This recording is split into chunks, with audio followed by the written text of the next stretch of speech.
É isso aí, pessoal. Muito boa tarde para todo mundo. Quinta-feira, 17 de agosto, você está no bunker. Hoje eu peço, não estranhem aqui meus olhos vermelhos, é porque minha blefarite voltou a atacar, agora em São Paulo, né? Bom, vamos continuar aqui, pessoal. É o seguinte, hoje o dia está pegando fogo. É fogo em Brasília, é fogo em tudo quanto é lugar, e o bagulho tá louco e é assim que é, né?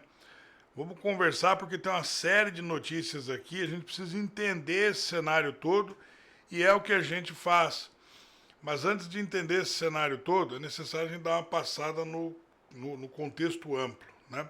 Eu tenho dito aqui que poder, aquilo que a esquerda mais zela, poder não é cargo político. Cargo político é a cereja do bolo. Depois que tudo está pronto, depois de tudo está feito, aí você vai se preocupar em colocar deputado, você vai se preocupar em colocar senador, você vai se preocupar em ter governador, prefeito, presidente, etc. Né? A coisa mais importante é você ter primeiro as instituições, né, que o pessoal da direita tenha primeiro as instituições, tenha primeiro as condições de fazer as coisas acontecerem. Estrategicamente as condições de fazer com que as coisas, que os planos se realizem. Porque senão o pessoal vai ficar eternamente gritando nas ruas, etc e tal, e a esquerda está aí para reprimir cada vez mais, para humilhar, para fazer, para denegrir, para fazer tudo o que tiver que fazer para acabar então com o pessoal da direita a qualquer custo, a qualquer preço. Qualquer voz da direita que se levante será imediatamente achatada, né? Então, não adianta, tá certo? O pessoal da direita tem que entender que se quiser mudar alguma coisa, vai ter que tomar redação de jornal, vai ter que tomar reitoria de universidade, vai ter que tomar sindicato para começar. Para começar. A esquerda tem nas mãos delas o Ministério das Minas e Energia, etc., e eles colocam quem eles querem dentro das hidrelétricas. Se eles resolverem fazer um apagão, eles fazem. E quem é que vai segurar os caras? Ah, mas depois dizem que vai haver uma investigação e tal, o assunto morre. Amanhã vem outros assuntos mais importantes aí, aquele assunto lá morre, fica esquecido e acabou, né? Então é assim, ter o poder, ter condições de realizar aquilo que você quer. E para ter condições de realizar isso, você precisa reunir os meios necessários. Então, vamos dizer que hoje, assim, se hoje algum padre que você conhece resolve ser papa, ele tem condições de ser papa? Tem, ele tem condições sim, ele é padre, ele pode se candidatar, isso aquilo. Agora, para ele ser indicado lá por um bispo, lá no Vaticano, etc., ele precisa conhecer alguém para ser indicado primeiro. Né? Ele precisa ter os meios de fazer isso. Então, existe uma diferença entre poder no sentido abstrato e poder no sentido concreto. Mas vamos de notícia aqui para a gente entender essas coisas. Eu quero muito frisar isso que eu estou falando, porque apesar de toda a tempestade que está acontecendo, é necessário, com urgência, entender essas coisas. Antes da gente entrar nos assuntos principais, isso aqui precisa ser visto, tá? Olha a atenção que a esquerda dá para esses assuntos, que muitas vezes o pessoal olha e fala assim, ah, chato, não quero ouvir. Mas olha a atenção que a esquerda dá para esses assuntos aqui, ó. Presta atenção aqui, ó. Olha o empenho dos caras.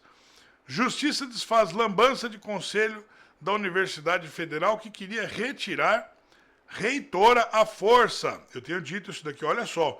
Conselho da Universidade Federal queria tirar reitora à força. Olha a atenção que os caras dão para isso. A Justiça concedeu uma liminar suspendendo os efeitos da deliberação do Conselho Universitário que determinou a destituição da professora Ludmila Oliveira do cargo de reitora da Universidade Federal Rural, né, a UFERSA. A decisão também requer a anulação completa da referida deliberação. Controvérsia teve início em 4 de julho, quando o Consune instaurou o processo administrativo. O processo tinha como objetivo a destituição da professora Ludmila Oliveira devido à cassação de seu diploma de doutora, emitido com base em outro processo administrativo, cujo curso foi realizado na Universidade Federal do Rio Grande do Norte. A Justiça observou diversas ilegalidades no processo no parecer apresentado. Entre as irregularidades destacadas estão falta de competência do Consune. A Justiça argumentou que o Consune não teria competência e tal. Bom, enfim, o papo é o seguinte, as brigas dos caras a esse respeito chegam até as vias de fato dos tribunais. Não é um papo que rola exclusivamente dentro das universidades, né? Tem um conselho ali, o pessoal, cada um tem um voto, não sei o quê, e eles decidem as coisas numa discussão democrática, não sei o que lá, não. Se necessário, e para eles é necessário, eles vão até os tribunais para resolver isso diante de um juiz. Quer dizer, juiz, para quem entende o que está acontecendo no Brasil, juiz no caso deles, né? Então, isso daqui, fique bem claro que esse pessoal não está de brincadeira e esse pessoal leva muito a sério esse negócio da ocupação de espaços, esse negócio da consistência do poder. Se eles têm uma universidade, eles podem manipular a opinião pública dizendo que a opinião deles é ciência. Isso daí, para o pessoal da esquerda, é ouro. É ouro. A universidade está lá, a serviço do governo esquerdista, né? Alguém fala alguma coisa, fala, não, minha opinião é essa, minha opinião é aquela, é tudo bem, mas a universidade soltou uma pesquisa aqui, daqui para frente é ciência, e o pessoal que está opinando cala a boca. O pessoal que tem opinião cala a boca, o que vale agora é pesquisa científica. Então, quer dizer, a pesquisa assinada pela universidade. Então a esquerda dá muito valor nisso, porque é sim uma forma de encerrar o debate público, né? Agora, falando em encerrar o debate público, vamos dar uma olhadinha no que está acontecendo aqui, mais uma das boas, antes da gente entrar no assunto principal. Olha isso daqui, essa quinta-feira maluca, né? Muito bem, dia 17 de agosto. O governo torra R$800 mil na Marcha das Margaridas. O governo federal reservou R$800 mil, quase 1 milhão, só neste ano, para torrar com a Marcha das Margaridas. O despejo do dinheiro no movimento foi via Ministério da Educação, Ministério do Desenvolvimento Agrário e Caixa Econômica Federal. A organização da marcha, hoje, dia 16, no caso ontem, desfilou em Brasília e ocupou uma enorme área de 225 mil metros quadrados no coração da capital federal. A instalação conta com segurança particular, cerceamento privado, área para acampamento, além de palco com som, iluminação e show. Né? Então, quer dizer, a Caixa liberou 350 mil, disse que o evento é relevante por promover reflexões sobre vulnerabilidades sociais. Né? Tá aí. O Ministério da Mulher também aparece como apoiador. As pastas foram procuradas, mas não se preocupam em esclarecer as despesas. 800 mil aí no manifesto, a este sim custeado com dinheiro público, né? Então tá aí, custeado, não só custeado, não, apoiado, né, com dinheiro público, não foi a totalidade 1 milhão. Agora, essas coisas não são investigadas, né? Quando o pessoal, os apoiadores do presidente Bolsonaro, ou o pessoal da direita de forma geral, seja ou não apoiador do Bolsonaro, que seja de direita, faz um manifesto, imediatamente todo mundo é investigado, quebra-se sigilo, etc. Agora a esquerda pode ter aí, confessa os seus manifestos, custeados com dinheiro público, etc. E está tudo bem. Está tudo bem. Quando eles fazem, faz parte da democracia. Né? Aí quando é os outros que fazem, aí já é roubo, aí já é isso, aí já é aquilo, e tem que ser perseguido até o último dos apoiadores, seja velhinha, seja o que for, né? Então tá aí, esse tipo de coisa a gente está assistindo acontecer, pasmo, mas está assistindo acontecer. E ó, não tem jornalista fazendo escândalo não. Para eles, nesse caso, aí sim, aí é sociedade, aí é democracia e tudo. Mas enquanto isso, na terra, né, do Brasil, olha aqui o que é que está acontecendo. Vou botar na telinha para a gente ver o que está acontecendo de verdade. Tá aí, ó. Essa daqui é a realidade do Brasil nesse momento. Empresa gigante da construção civil fecha as portas, né? O Brasil está passando por um momento financeiro delicado. Diante desse cenário, uma das maiores lojas de construção do país decidiu encerrar dezenas de suas unidades e o anúncio oficial foi feito no mês no mês de maio. Quer dizer, né? Agora no mês de maio foi feito o anúncio oficial, então. Muitas empresas estão passando por dificuldades, principalmente por conta da crise deixada pela pandemia, blá, blá, blá. A TAQI, T-A-Q-I, né? Uma das maiores lojas de construção do Brasil e muito conhecida no Rio Grande do Sul, através de seu vice-presidente, Carlito Kirchner, anunciou no dia 17 de maio que tomara a decisão de fechar 17 unidades do estado sulista, só no sul, que é uma região mais próspera do Brasil, eles fecharam 17 unidades, né? Após os fechamentos, a empresa reduziu 19% das lojas abertas, já que passaram de 90 para apenas 73 espalhadas pelo Brasil. Vale ressaltar que 17 foram no Rio Grande do Sul.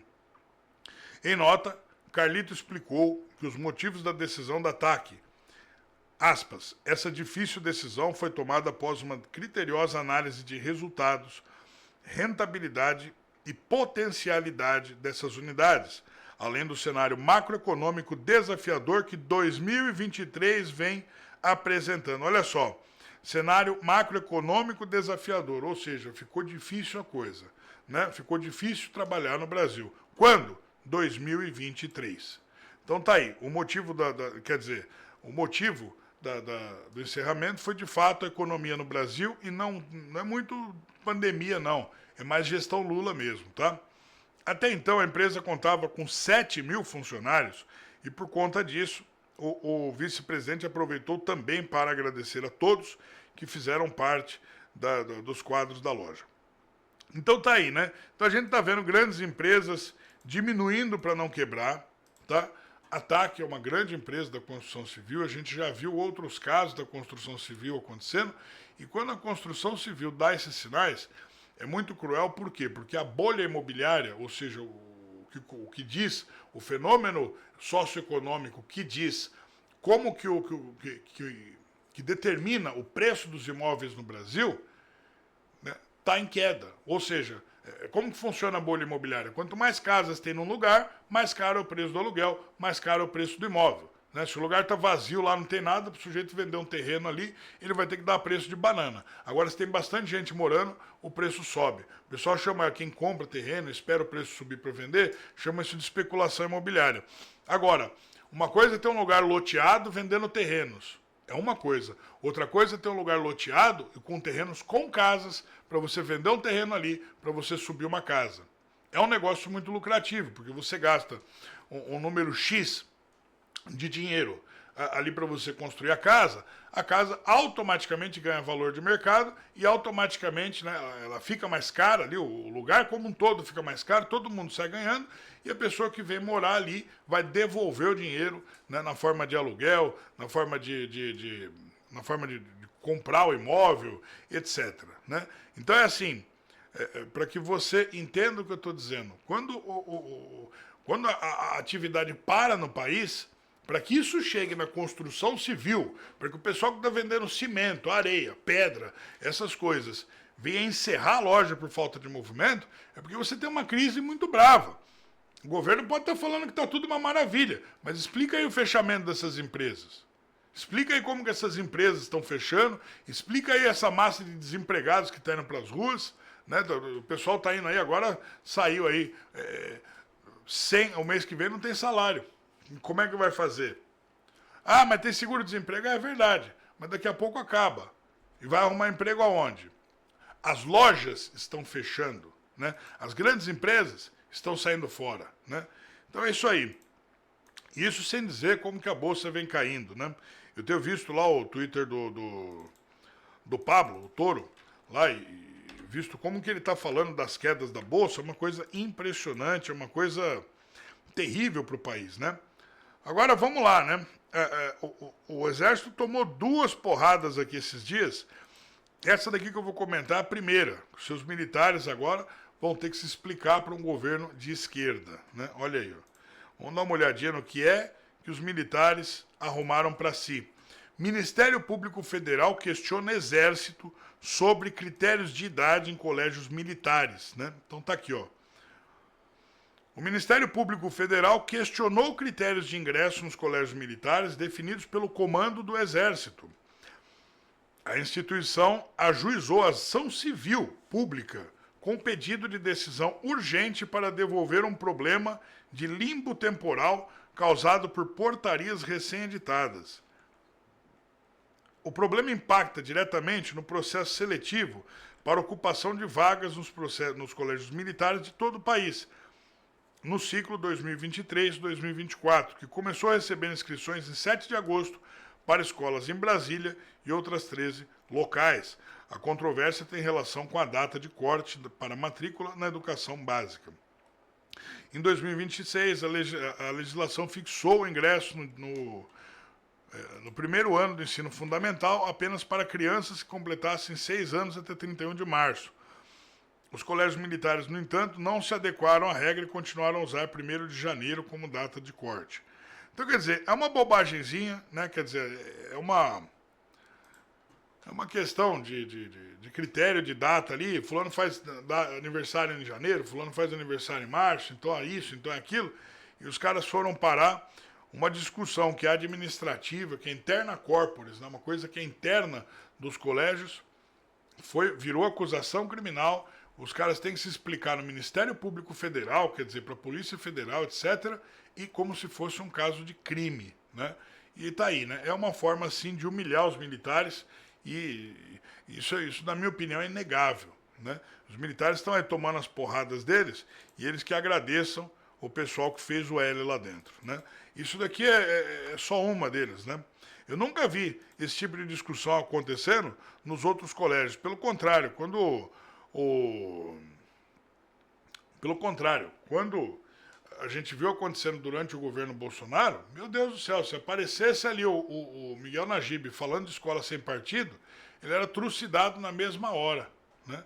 Agora, vamos ver se durante o governo Lula, tudo aquilo que for denunciado das universidades, se esse tipo de coisa vai acontecer. Tinha um movimento muito grande, ainda tem, chamado DPL, os Docentes pela Liberdade, né?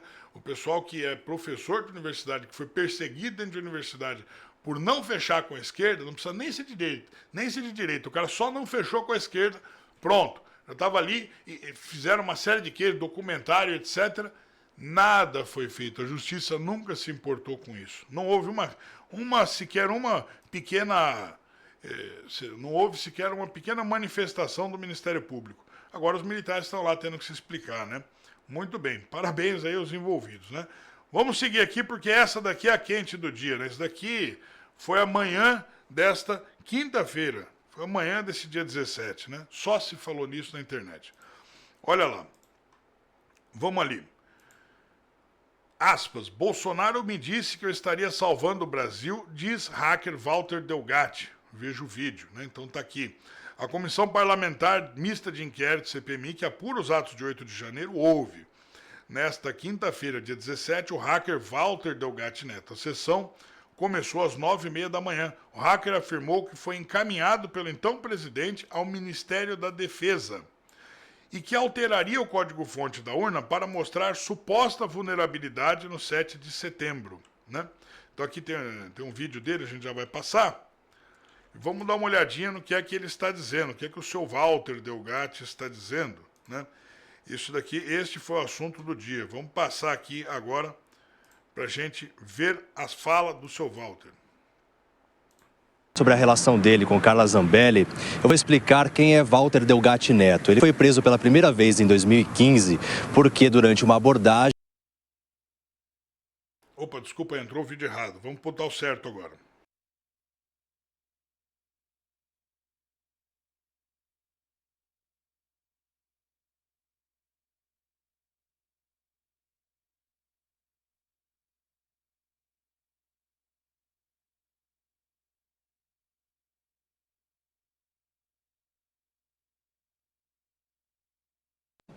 E a segunda ideia era, no dia 7 de setembro, eles pegarem uma urna emprestada da OAB, acredito, e eu colocasse um aplicativo meu lá e mostrasse à população que é possível apertar um voto e sair outro. O código-fonte da urna, eu faria o meu, não o do TSE, só mostrando que, exemplo, a população vendo que é possível apertar um voto e imprimir outro. E a conversa, ela foi bem técnica, até que o presidente me disse, falou assim, olha, a parte técnica eu não entendo, então eu irei enviá-lo ao Ministério da Defesa e lá com os técnicos você explica tudo isso. A conversa, ela se resumiu nisso. E também ele pediu que eu fizesse o que o Duda havia dito sobre o dia 7 de setembro. Eu tomei o café da manhã com ele e a conversa, ela foi essa. Ele me disse que eu estaria salvando o Brasil, que era a liberdade do povo em risco, que eu precisava ajudar ele a garantir a lisura das eleições.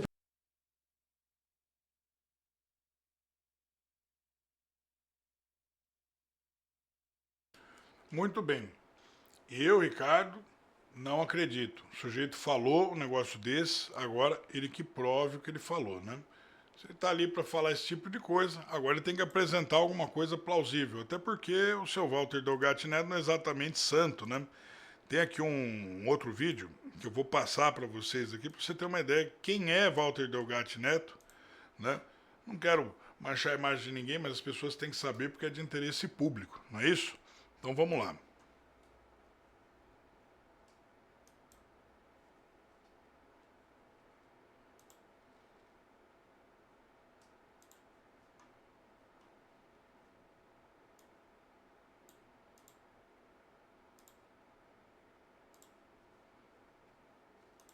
Sobre a relação dele com Carla Zambelli, eu vou explicar quem é Walter Delgatti Neto. Ele foi preso pela primeira vez em 2015 porque durante uma abordagem ele tentou se passar por um delegado da Polícia Federal. Ele então foi preso pelo crime de falsidade ideológica.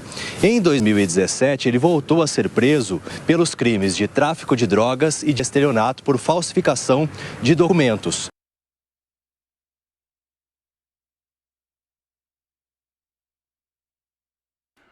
Então tá aí, né?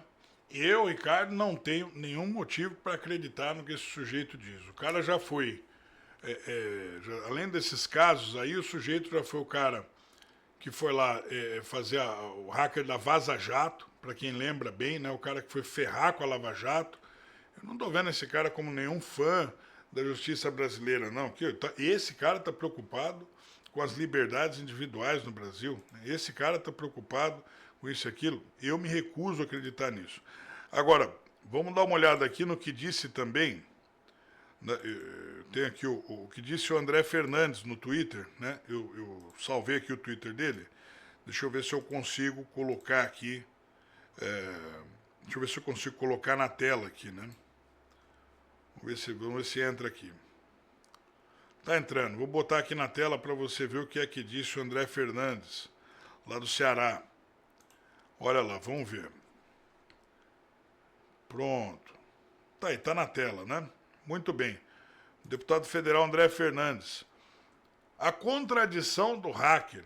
Primeiro disse que foi chamado para testar a confiabilidade de uma urna eletrônica e provar que quem cria o código-fonte tem o poder de adulterar o resultado, né? Então, quer dizer, o hacker teria sido chamado, né, segundo as palavras dele mesmo, para testar se a urna é confiável ou não. Depois ele disse que foi chamado para fraudar de forma genérica. Ou seja, quer dizer, a mesma pessoa falando do mesmo depoimento. Eu, Ricardo, não estou acreditando nisso, tá? Eu estou achando muito mais que se trata de um belo de um teatro e que isso daqui, mais uma vez, vai cair por terra, né? Esse tipo de conversa vai cair por terra mais uma vez, tá? Até porque, na minha opinião, as coisas se fazem da seguinte maneira, né? Você tem aqui uma outra CPI acontecendo em paralelo, né? Uma outra CPI acontecendo aqui em paralelo. Eu estou passando algumas notícias aqui para colocar a ordem correta na tela, mas todas elas serão comentadas, tá? Olha aqui, ó. Essa daqui, ó, uma outra CPI acontecendo em paralelo e esta sim apresentando dados, né? Salles revela CNPJ usado pelo MST para receber doações milionárias do governo, né? Tá aí, ó. O relator da CPI do MST levantou que a quantia de quase 2 milhões em doações do governo federal. O governo federal sustentando o MST para fazer aquilo que a gente tem visto os depoimentos da CPI dizerem, né? É mulher que viu a outra lá sendo enrolada no colchão para meterem fogo nela. Ela que disse que apanhou, né, e que a criança apanhou de um monte de caras ali, de homens, e que o filho dela está traumatizado, uma criança de 10 anos. Outro dizendo ali que não podia votar, tem que ser quem o MST mandasse. E agora, da onde vem esse dinheiro, né? Tá aqui, o MST não tem um CNPJ, mas se utiliza de um é o que revelou a inquirição do relator da CPI do MST, deputado Ricardo Salles, ao líder nacional do movimento João Pedro Stedley. O levantamento foi feito por Salles e apurou a soma de 2 milhões em doações feitas pelo poder público à Associação Brasil Popular, Abrapo, que, segundo o relator, detém a administração de diversos setores ligados ao movimento presidido por Stedley. A associação está inscrita no CNPJ número 07-696-592-000177. Né? Diz aqui, a Abrapo, sobre rúbrica do MST, faz manejo de recursos, administra documentos, conta bancária, detém o registro do site e assume outros compromissos pelo movimento. Então tá aqui, né? Muito bem. Eu nem continuo a leitura disso daqui, porque é mais do que suficiente para a gente entender uma coisa. Aqui sim tem uma investigação séria. Por quê? Porque o sujeito está falando, e aquilo que ele está falando, ele está oferecendo documentos, ele está oferecendo provas, né? Então eu quero ver como essas questões vão ficar. Né? Eu quero muito ver como é que essas questões vão ficar. O Walter Delgatti está falando ali, muito bem, ele está falando, agora ele que ofereça alguma prova do que ele está dizendo, né? Pelo menos eu penso assim, ele tem que oferecer alguma coisa, alguma prova do que ele está dizendo. E também acho uma tremenda de uma contradição com esta outra notícia aqui, deixa eu ver se vai ficar bom na tela. Se não ficar, de qualquer maneira, eu leio para vocês, é uma matéria da Revista Oeste, ficou meio desconfigurado aqui, né? Então tá aqui, ó, exclusivo, deixa eu ver se eu consigo aqui mostrar na tela, acho que não vai aparecer. Exclusivo. Troca de mensagens confirma que G. Dias pediu fraude em relatório da ABIN. Né? Ficou aqui, não está dando para ler muito bem o que está escrito, mas está certo. Né? Eu vou ver se eu melhoro essa matéria aqui para colocá-la de novo na tela.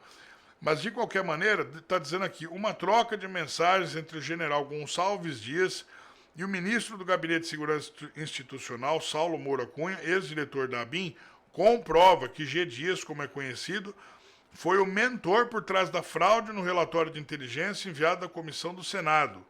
A conversa que aconteceu no período em que ambos eram titulares das respectivas cadeiras foi obtida com exclusividade pela Oeste. Na época, a ABIN respondia diretamente ao GSI. Então, muito bem, tá aí, né? Então, para mim, não faz nenhum sentido, tá? Não faz nenhum sentido que o que o hacker está dizendo ali, e eu vou ser muito claro aqui, tá? Para mim, Ricardo, não faz nenhum sentido essas afirmações. Em primeiro lugar, é assim, ó, alguém acredita? Eu me recuso a acreditar porque eu acompanho a política, que o Bolsonaro ia mandar o hacker fazer um negócio desses, sabendo que tem um monte de gente ali que podendo provar o contrário a qualquer momento. Eu acho um absurdo completo. O Bolsonaro ia fazer um negócio desse, ia ser molecagem. Agora, me parece que ali na CPI ele está falando que tudo o que aconteceu ali foi o Bolsonaro que mandou ele fazer, que ele teria feito tudo, invadido todos os sites, feito tudo isso daí. Quer dizer, enfim, né? E também a declaração dele é muito interessante, quando ele diz essas coisas que passou no vídeo aqui, porque se ele podia, então, adulterar a urna, como é que essa urna é tão segura, né? Não sei, fica o questionamento. Se é que ainda podemos fazer algum questionamento.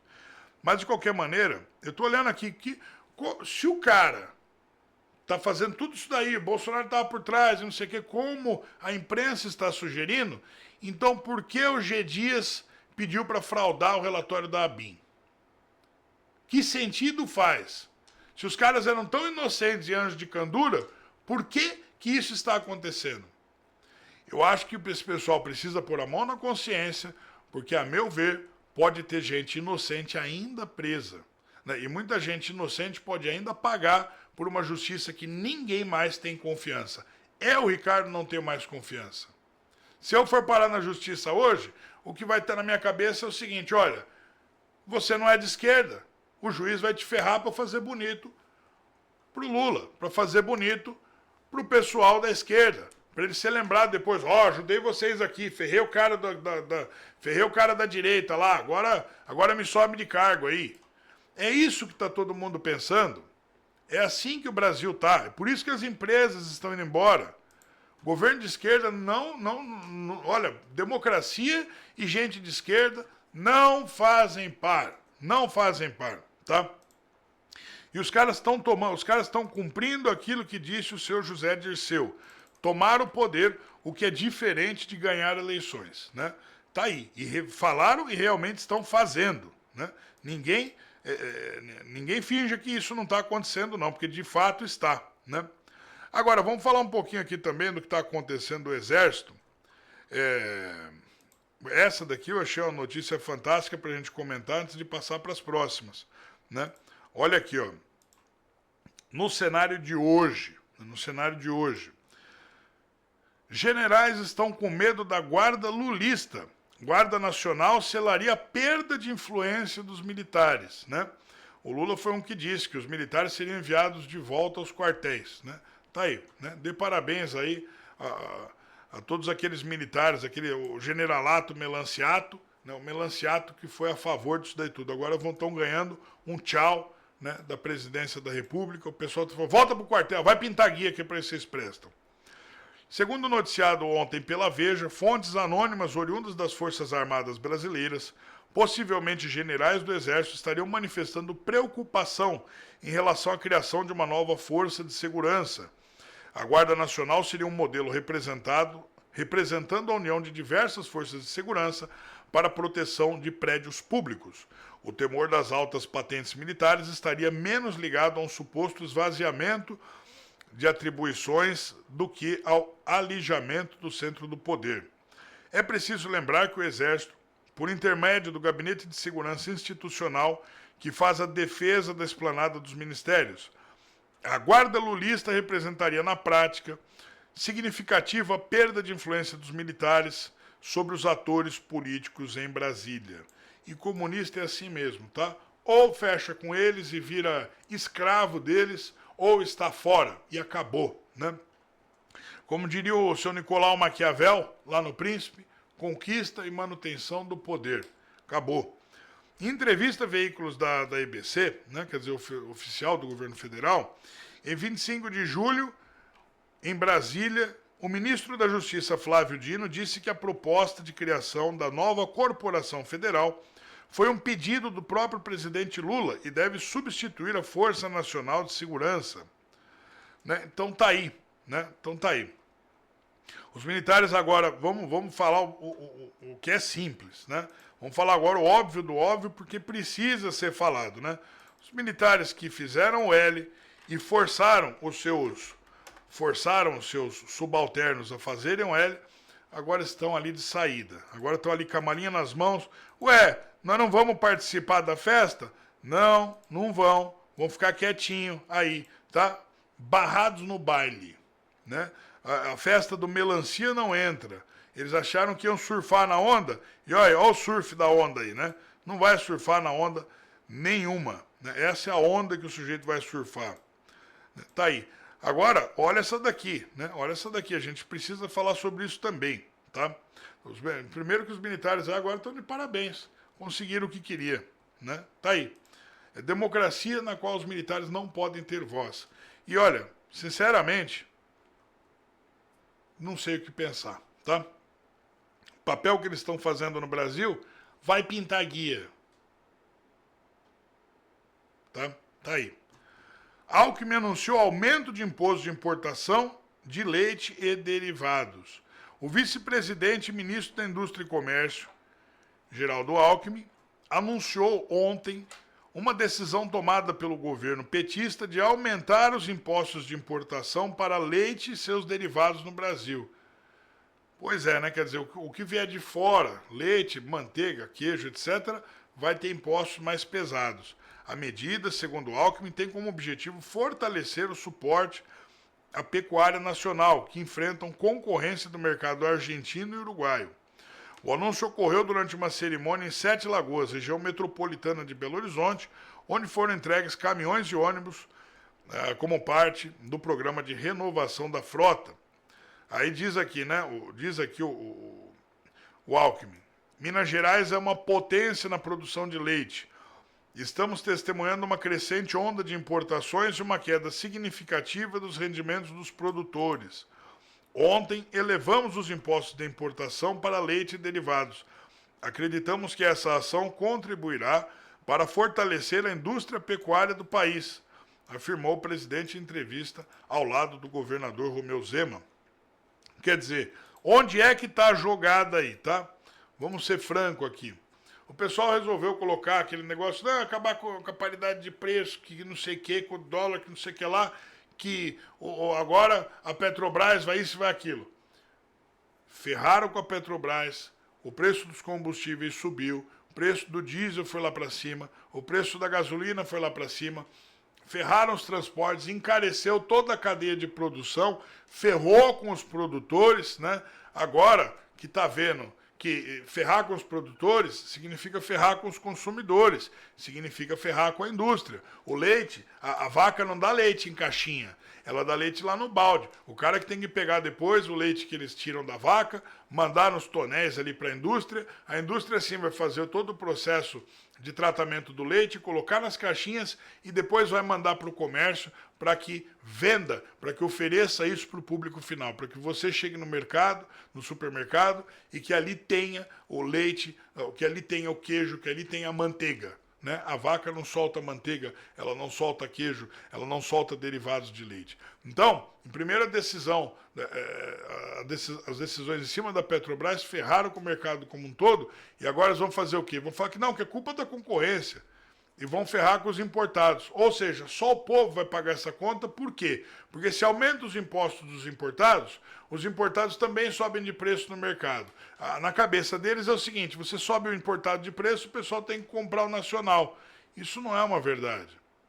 Isso não é uma verdade. O que vai acontecer é que o nacional vai continuar com o preço alto por causa da crise dos combustíveis que a gente está assistindo acontecer, né? Falta de abastecimento em Minas Gerais, etc. O preço quem vai pagar é a população no final. O preço dos leites e seus derivados vai continuar alto e os importados também vão subir. Então, quer dizer, ao invés de subir um produto só, sobe dois. Sobe dois. Né? Então, eu não estou vendo nenhuma... Assim, é uma ideia de jirico, né? Ao invés de consertar o problema, você cria o segundo. Na minha opinião. Na minha opinião, esse tipo de ideia é ideia de jirico e vai causar mais problemas do que soluções, né? Pelo menos é como eu estou vendo. Agora, a gente tem que falar também de uma outra aqui, que é o seguinte, né? Sobre as estratégias políticas que estão acontecendo neste exato momento no Brasil, aqui vem uma que foi noticiado que não tem como passar batido. Lula vai escondido à residência de Lira para tratar de reforma ministerial. Né? O presidente Lula, do PT, foi escondido à residência oficial da presidência da Câmara dos Deputados encontrar com Arthur Lira na noite de ontem, dia 16, para tratar da reforma ministerial. Lula conversou com o presidente da Câmara por cerca de 1 hora, segundo fontes ligadas aos dois. O encontro não consta na agenda oficial, nem é confirmado pela SECOM, né, Secretaria de Comunicação Social. Os dois teriam discutido detalhes da reforma ministerial que deve ser anunciada ainda nesta semana. As entradas de PP e republicanos, ex-apoiadores de Bolsonaro no governo, já estão fechadas desde o mês passado. Basta decidir para quais pastas. Os escolhidos pelas respectivas bancadas na Câmara foram os deputados André Fufuca, do PP, e Silvio Costa, filho do Republicanos. Mas a demora nas negociações já teria irritado o Centrão. Vamos lembrar que o André Fufuca é o presidente da CPMI do 8 de janeiro, tá ok? Então tá aí, né? A conversa se deu após o encontro com o senador Jacques Wagner, líder do governo no Senado, no Planalto, né? Líder do governo no Senado, no Planalto. Lula chegou a conversar com o ministro Wellington Dias, do Desenvolvimento Social, um dos cotados para sair, mas o diálogo foi interrompido. Então, quer dizer, tá aí, né? Eu nem vou continuar, porque daqui para frente são detalhes, a hora que aconteceu, isso e aquilo. Mas o importante é que o Lula foi escondido ali. Por que que o Lula foi escondido ali? Porque o Roverã está mais uma vez certo. Este é o momento, eu falei que agosto para frente seria o momento de maior fragilidade do Lula. Por que o momento de maior fragilidade do Lula? Porque agora na Câmara, ninguém quer aparecer do lado dele. Eu falei isso, está gravado nos outros programas. Tanto que agora o sujeito precisa ir escondido na residência do presidente da Câmara. Para quê? Para tratar de reforma ministerial. O que significa a reforma ministerial? Significa o seguinte, significa que o sujeito vai dar cargo, vai criar ministério, vai fazer o que for necessário, tá? Vai fazer o que for necessário. Para quê? Para conseguir apoio, para tentar não perder tantas prefeituras quantas serão perdidas em 24. É o desespero. Os caras estão correndo atrás. Desde este agosto já estão correndo atrás. Pessoal, a gente tem que, pelo amor de Deus, tem que acabar com esse negócio. Tem que não sei o quê. Porque não sei o que lá. Aí vem o Moraes dizendo que não, então, que o judiciário teve que se inovar para combater uma extrema-direita. Ué, desde quando é função do judiciário? Diz uma coisa para mim, o senhor Alexandre de Moraes. Desde quando é função do judiciário participar da vida pública, né? Que eu saiba, juiz se manifesta nos autos, mas no Brasil isso já foi enterrado, isso daí já acabou. No Brasil, juiz é diva, né? E, para além desse negócio de que juiz é diva no Brasil, que a gente já está careca de saber no caso, né? Existe esse outro questionamento. Então quer dizer que juiz agora tem que participar, tem que dizer como que está acontecendo, tem que participar, tem que combater um dos lados no Brasil, tem que combater um dos lados da política. E ele ainda tem a paixão de dizer que é defensor da democracia. Democracia precisa ter dois lados, precisa ter direita e precisa ter esquerda. Chamar o pessoal de extrema direita já não cola mais.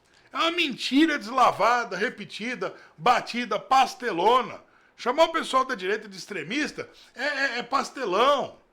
É comédia sem graça, não dá pra você rir. Quando o Moraes fala extrema-direita, dá vontade de colocar aquela risada do Chaves no fundo. Quá.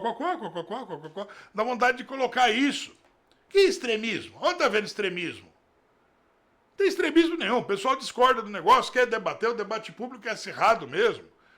O debate público não é o debate ecumênico, não é o debate acadêmico, não é o debate nas altas esferas, não é o debate econômico. Debate público é o debate público, onde vale todas as opiniões. É onde entra o seu José, é onde entra a Dona Maria. E o pessoal que ele chama de extremista é velhinha de 90 anos que foi presa lá, porque estava orando, é professora de biologia lá, que foi presa porque estava orando.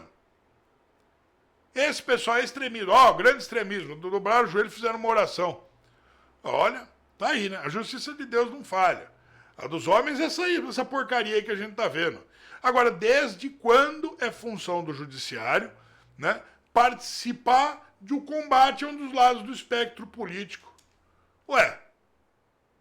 E o pior de tudo, o Senado não falou nada. O Moraes fala essas atrocidades e ele não tem que se explicar. O Moraes não tem que se explicar. Ele pode falar o que ele quiser, não tem um senador para chamar o cara lá e falar assim, fulano, olha, eu sou senador aqui de direita. Eu sou extremista? É isso que você está dizendo? Quem é o extremista? Dá o nome do extremista para a gente saber qual é o extremismo que essa pessoa está fazendo. Já que tem extremista, vamos procurar os tais extremistas. A última pataquada dessa que o Moraes fez... Foi quando começou o inquérito 4781, que não tinha quem chamar de extremista, de miliciano, não sei o quê, e foram pegar um coitado de um advogado por uma denúncia falsa. O cara não tinha nada a ver com a história. Tá? Foi no início do 4781. Depois foram atrás do Janot, que já não tinha mais nada a ver com a história. Já estava em 2019, já estava na gestão Bolsonaro. Porque ele falou um negócio num livro que não sei o quê, que teria talvez sido feito, não sei o que, pronto.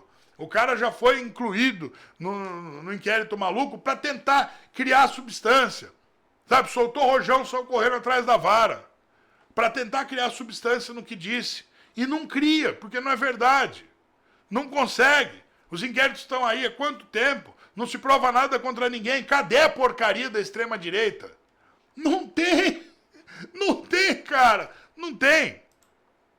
Agora estão aí, nesse desespero, porque sabem que a fatura dessas mentiras todas, ela chega. Ela chega na forma da falta de votos em 2024. Na hora que perder as prefeituras, aí sim eu quero ver se garantir dentro do Congresso. Chegar fora, você não tem poder nenhum. O pessoal vai pedir emenda, não tem onde gastar. E agora? Como é que faz? né? Pois é, os aliados indo embora, ó. Os aliados, ó, largando o cara. E ele sabe que isso vai acontecer. E por saber que isso vai acontecer, foi se encontrar escondido. Pessoal, preciso de apoio. Ô, seus partidos, facilitem minha vida. Eu dou emenda para vocês. Eu faço tudo, eu dou ministério. Eu dou tudo. Eu uso lingerie, cara. Sabe, companheiro, eu vou usar uma lingerie aqui para vocês. Eu fico aqui.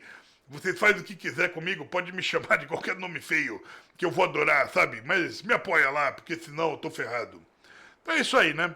Agora, tem uma outra bombinha vindo aí, e a gente espera, porque eu não sei o que vai acontecer, é hora de ver como está a justiça americana, né? O STF está aqui, né? Olha a pressa dos caras. Isso daqui é pressa e não é sem motivo. É pressa e não é sem motivo. Dá uma olhadinha no que eles estão dizendo aqui, ó. Vamos lá, vamos junto aqui, ó. Sob críticas do Congresso, STF retoma julgamento sobre drogas. O STF, Supremo Tribunal Federal, deve retomar na quinta-feira, hoje, 17 de agosto, o julgamento sobre o porte de drogas para uso pessoal. A ação julgada pela Corte questiona o artigo 28 da Lei de Drogas, que trata sobre o transporte e armazenamento para uso pessoal. As penas determinadas são brandas. Advertência sobre os efeitos, serviços comunitários e medida educativa de comparecimento a programa ou curso sobre o uso de drogas, né? Então, quer dizer, o sujeito é pego com droga na rua, o que ele tem que fazer? Ó, o policial tem que chegar lá para ele e falar assim, olha, drogas fazem mal, cara, pratique esporte. Ou então, você vai fazer um serviço comunitário, você foi pego aí com uma quantidade de drogas, agora você vai lavar o banheiro de uma rodoviária aí. Ou medida educativa, né? Quer dizer, ele fala assim, agora tem um programa de combate às drogas, você vai comparecer lá e vai assistir uma palestra, porque você foi pego com drogas. Então, quer dizer, isso é o que está acontecendo. Na última sessão sobre o caso, realizada em 2 de agosto, Alexandre de Moraes votou a favor da descriminalização do porte de maconha para consumo pessoal. Moraes estabeleceu ainda um parâmetro para um indivíduo ser considerado usuário. 25 a 60 gramas de maconha ou 6 plantas fêmeas de cannabis. As informações são do Poder 360.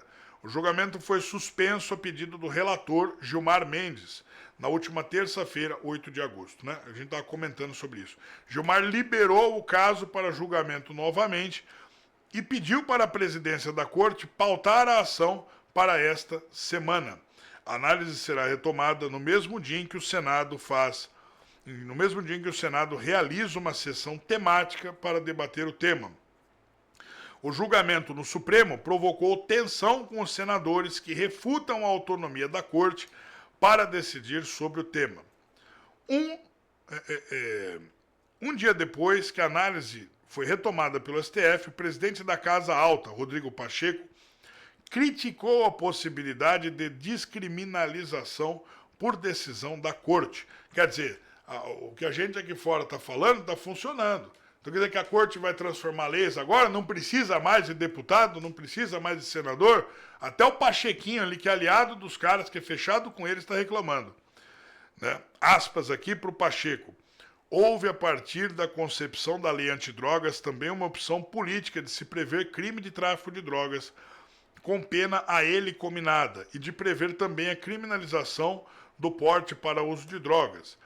O presidente do Senado classificou a descriminalização sem discussão no Congresso e sem criação de programas de saúde pública como invasão de competência do Poder Legislativo. Olha a situação de covardia do Senado, né? Eu nem vou continuar essa leitura aqui, porque é o seguinte, eu acho muito interessante aqui, né? Ele cobrou ainda dos ministros do STF a compreensão do papel da arena política e confirmou que o Congresso está trabalhando duro pelo bem do país. Então, essa notícia aqui ela é muito interessante porque tem 2 aspectos aqui, né? O pessoal da classe política, com destaque para o Congresso, está começando a sentir, e de fato sentir. Estão falando, aquilo que o Roveran tem avisado aqui no bunker há dias e dias e dias. Quando o Judiciário começa a fazer a função do Congresso, a função do Legislativo, começa a esvaziar o Legislativo, os deputados perdem a utilidade. E daí a serem tratados como papel higiênico, deputados e senadores. Não preciso mais de vocês. Se vocês não fizerem o que os poderosos querem lá em cima, o que os comunistas estão querendo, então você não faz, não tem problema, o juiz faz. Vocês não querem fazer andar essas leis, vocês vão ficar pedindo emenda, ministério, não sei o quê, não tem problema não. A gente acelera lá no judiciário e vocês ficam aí coçando o Kinder Ovo, né? Então tá aí, né? Muito bem. Esse é um ponto. E agora o Pacheco tá acordando, falando, opa, estão tomando a nossa função aqui, cara, e agora? Fazemos o quê? Todo mundo com o rabinho preso, todo mundo com medo, uma situação de covardia tremenda. Vai fazer o quê agora? Vai chorar pra quem agora? E agora? Como é que fica essa situação? Não fica, né? Não fica, né? Bom, esse é um ponto. O outro ponto é que é o seguinte, para mim, Ricardo, é muito estranho essa pressa que deu no judiciário brasileiro. Essa pressa. Meu Deus, precisamos liberar a maconha, toque de caixa para ontem. Quando, em novembro, vem o julgamento do Hugo Carvajal lá nos Estados Unidos. Adivinha o nome de quem? O Hugo Carvajal falou. Vamos lembrar que o Hugo Carvajal era o cara lá do governo do Maduro, né? Do lado do Diosdado Cabello, né? O cara que o Trump colocou como um dos maiores traficantes da América Latina. Tá lá, o Diosdado Cabello, traficante, Maduro, procurado por narcotráfico. E o Hugo Carvajal faz parte desse time. Adivinha o nome de quem? Não sei não, hein, companheiro? O nome de quem será que ele falou, hein? Então tá aí. Agora vem lá. Se o Carvajal abre a boca lá, tem que estar a maconha liberada no Brasil. Pra quê? Pra livrar a cara de alguém que tá faltando um dedo, né? Pois é. É mais fácil sair soltando um monte de traficante na rua, falar que não, que agora não é mais crime, não sei o que, soltar os caras, do que acabar com a sociedade inteira, do que fazer justiça contra alguém que estava pegando dinheiro do narcotráfico. Esta que é a grande verdade, né? Então, para mim, pelo menos, isso que está acontecendo precisa ser investigado. Mas no Brasil, eu, Ricardo, não acredito que algo será investigado com seriedade, se não pelo jornalismo independente. Não há mais, infelizmente, não há mais confiança nas instituições brasileiras. Eu, Ricardo, não confio. Eu não sou obrigado a confiar. O Estado tem limite, o Estado não pode entrar na intimidade do indivíduo e forçar ele a confiar em alguém. Isso não pode acontecer. E eu sinto muito, se o pessoal aí do judiciário se sentir ofendido, façam autocrítica. Façam autocrítica, no máximo. Tá? E se quiser me processar por causa disso, pode processar também, tá bom? É isso aí, pessoal. Olha, a gente falou quase tudo que tinha que falar, agora nessa tarde aqui continua o depoimento do André Fernandes, né? Vamos ver o que é que o do André Fernandes, não, perdão. Continua o depoimento do Walter Delgatti. O André Fernandes está colocando algumas coisas, eu estou seguindo ele lá no Twitter, está falando umas coisas bem interessantes. Continua ali o depoimento do Walter Delgatti e a gente vai ver o que é que vai sair dali. Alguns deputados prometeram restabelecer a verdade. O advogado do Bolsonaro, Fábio Weingarten, disse ali à imprensa, eu vi na Revista Oeste, que o Walter Delgatti estaria mentindo na CPI. Tudo isso daí precisa então ser trazido à tona. Todas essas coisas precisam ser trazidas à tona. Na minha opinião, é mais uma dessas narrativas da esquerda que vai cair antes mesmo de subir, né? Fez bastante barulho, mas é um barulho que eu não sei muito bem para onde vai, tá certo? Se não para baixo.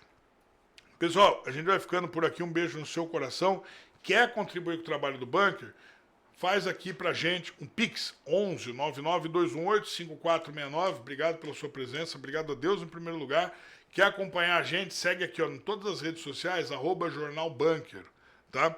A gente tá aí, e sobretudo no Telegram, tá? Entra lá no canal do Bunker, para se acontecer alguma coisa com o canal de novo, você ficar sabendo em primeiro lugar.